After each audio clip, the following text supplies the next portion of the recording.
9मा पढ्छु। मेरो विद्यालयको नाम श्री कृष्ण नारायण माध्यमिक विद्यालय हो। आज जुन के विषय गर्न हुनसक्छ यो कुरा आउन सक्छ है मेरो लाइफमा।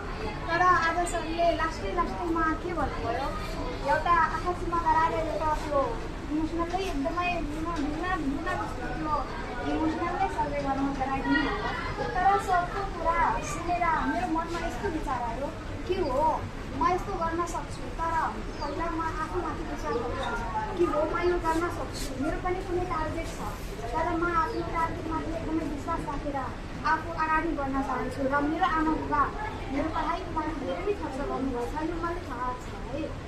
कस्तो आर्थिक समस्या र कस्तो धेरै समस्या भोगेको छु मैले। तर आज सरले जे भन्नुभयो त्यो सायद मैले सोचेको पनि थिएन र त्यति बुझेको पनि थिएन।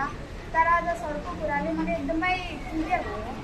अब मेरो लाइफमा नभन्ने फ्युचरमा नि भन्ने म आफ्नो टार्गेट लिइरहेको छु। त्यो जुन मेरो सपना हो त्यो म त्यसमा विश्वास राखेर त्यसमा अगाडि बढ्छु। र मेरो जुन टार्गेट छ म त्यसमा सफल भइहालेपछि म सरलाई एकचोटि धन्यवाद दिन चाहन्छु।